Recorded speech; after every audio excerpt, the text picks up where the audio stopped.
Champs, क्या हाल है भाई सबके। I really hope you people are doing great. आप लोग बहुत बढ़िया से हों। तो चलिए शुरुआत करते हैं। मैं हूँ मिताली, आपकी दोस्त, और आप सबका वेलकम करती हूँ टू evidyarthi.in। इसी शुरुआत के साथ हम लोग स्टार्ट करते हैं अपना नेक्स्ट क्वेश्चन, जो कि हमारी एक्सरसाइज 7.1 का है। क्वेश्चन नंबर 7 क्या कहता है आपका क्वेश्चन? हमें क्वेश्चन ने ये बताया है, you need to find the point on the x axis which is equidistant from these two points. So question का भाषा अगर हमें समझनी है तो कुछ इस तरीके से है। सपोज करते हैं कि मेरे पास एक्स एक्सिस पे एक पॉइंट है, ठीक है। उस पॉइंट को मैंने ले लिया ए, क्योंकि वो एक्स एक्सिस पे है, यानी कि उसका एक्स कोऑर्डिनेट तो कुछ होगा बट उसका वाई कोऑर्डिनेट 0 होगा, ठीक है। अब ये जो पॉइंट है ये किसी और गिवन दो पॉइंट से क्या है? इक्वी डिस्टेंट है। इक्वी डिस्टेंट यानी कि जितना डिस्टेंस यहाँ से इसका है, सपोज अगर मैं इसको बी ले लेती हूँ तो बी वाला पॉइंट मेरा हो गया 2 और -5। मैं रैंडमली ले रही हूँ, ठीक है, मैं इसको कोई प्लॉट नहीं कर रही हूँ। अगर आपको कंफ्यूजन ना हो तो आई डू वन थिंग कि मैं यहाँ पर 2 और -5 नहीं लिखती हूँ, ठीक है।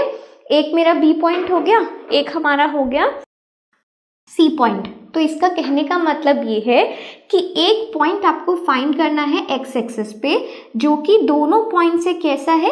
इक्वी डिस्टेंट है। इस तरीके का पॉइंट हमें फाइंड करना है, ठीक है। सो इक्वी डिस्टेंट का सबसे अच्छा मतलब भाई हमें पता है कि ये दोनों डिस्टेंट बराबर है। बराबर है तो इक्वेशंस इक्वेट हो जाएंगी, यानी कि जो मेरे एक्सप्रेशंस होंगे वो इक्वेट हो जाएंगे। हो गया काम। देखना चाहते हो कैसे? चलो, तो मैं सबसे पहले क्या कर रही हूँ, मैंने इसको अपना x0 ले लिया, यानी कि ये मेरा फर्स्ट पॉइंट है।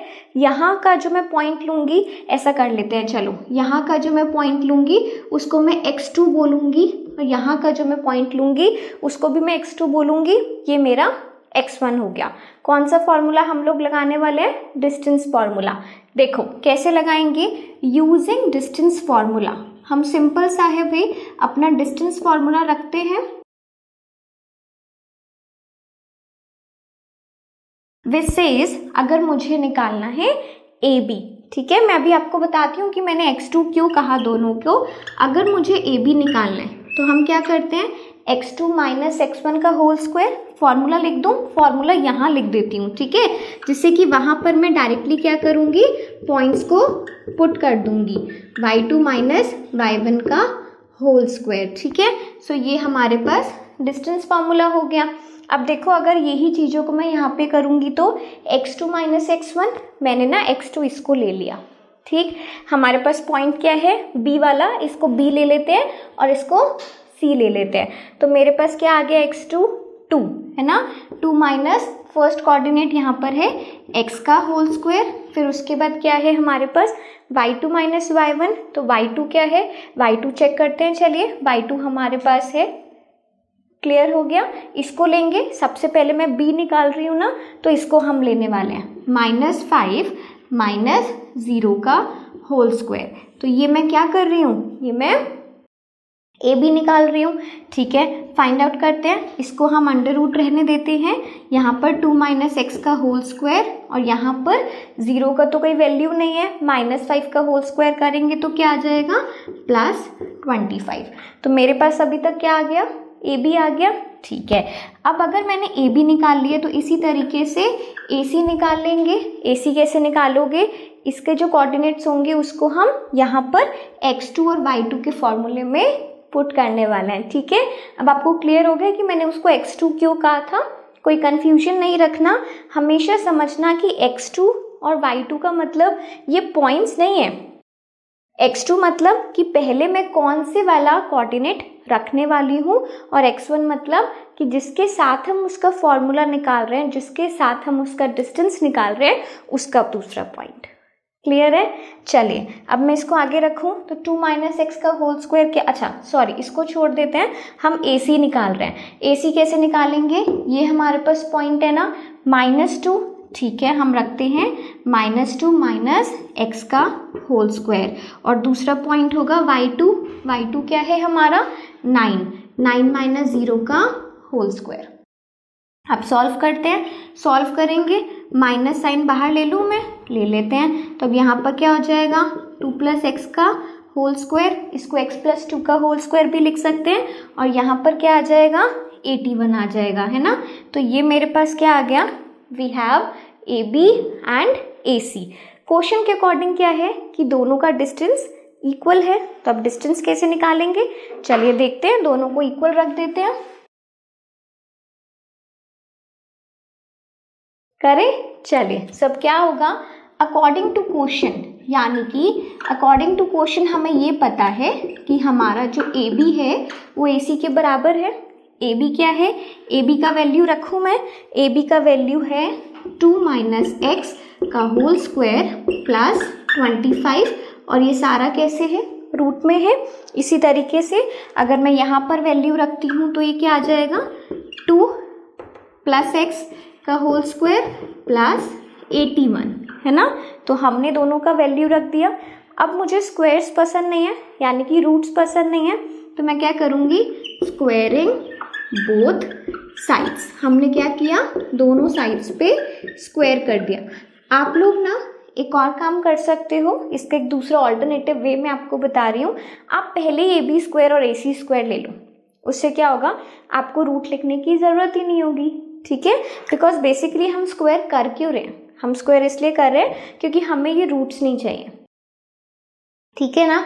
चलिए, तो अब मैंने अगर स्क्वायर करा भी है तो हम यहाँ पे क्या लिखेंगे, 2 माइनस एक्स का whole square plus 25 is equals to, अब आप देखो अगर इसका स्क्वायर होगा तो यहाँ पर क्या होगा। अच्छा, एक बात हमें ध्यान रखनी है, स्क्वायर माइनस साइन का भी हुआ था, ठीक है ना। सो यहाँ पर भी मैं ऐसे लिख देती हूँ, स्क्वायर माइनस साइन का भी हुआ था।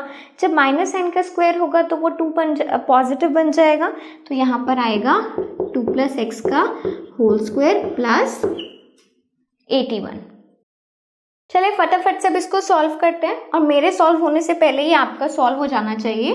4 प्लस एक्स का square minus 2x plus 25 is equals to again 4 plus x का स्क्वायर प्लस 2 4x। यहाँ पर हमने कोई गड़बड़ तो नहीं करी है, कर दी है, यहाँ पर भी 4x आना था, ठीक है, प्लस 81।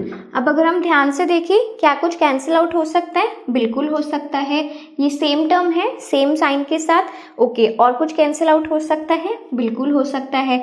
अगर कुछ कैंसिल आउट नहीं हो सकता है तो वो x वाला टर्म और ये हमारे दो कांस्टेंट टर्म्स, ठीक है। सो मैं क्या कर रही हूँ, x वाले टर्म को एक साइड पे ले लेते हैं, तो माइनस 4x और यहाँ पर 81 माइनस 25, यहाँ पर हो जाएगा माइनस 8x, 11 में से 5 6 और यहाँ 7 में से 2 आपका 56 आ गया। एक चीज हमें ध्यान रखनी है, क्या हमने कोई साइन में गड़बड़ तो नहीं करी है। चलिए इसको चेक कर लेते हैं, नहीं है हमारे साइन में गड़बड़, बिल्कुल ठीक है। अब यहाँ से क्या करेंगे, x हो जाएगा 56 upon minus 8 which is equals to minus 7। तो आपका x का क्या वैल्यू आ गया, हमारे x का जो वैल्यू आया है, या फिर हमारा जो भी पॉइंट हमें निकालना था, हमें x एक्सेस का ही पॉइंट निकालना था, है ना। तो हमारा जो पॉइंट आया है -7, तो पॉइंट कौन सा हो जाएगा, यानी कि जो हमने a माना था स्टार्टिंग में, a का कोऑर्डिनेट होगा -7 एंड 0। क्लियर हो गया आपको, क्योंकि स्टार्टिंग में ही हमने माना था कि हमारा जो पॉइंट है उसको हम a मान के चलते हैं, और उसके जो कोऑर्डिनेट्स होंगे वो क्या होंगे, एक होगा x, दूसरा होगा 0, क्योंकि हमारा जो पॉइंट था वो कहाँ पर था, x एक्सिस पे था, वो मैंने मान लिया। हो गया क्वेश्चन, ठीक है ना, इजी था। आई होप आप लोग को आसान लगा हो, पसंद आया हो। मुझे ज़रूर बताओ, कैलकुलेशंस मेरे साथ साथ किया करो, जिससे कि हमें आदत हो जाए अपने आप फटाफट से कैलकुलेशंस करने की। तो चलिए दोस्तों, मिलते हैं नेक्स्ट क्वेश्चन के साथ। तब तक के लिए everyone take care, keep learning, keep studying, bye bye.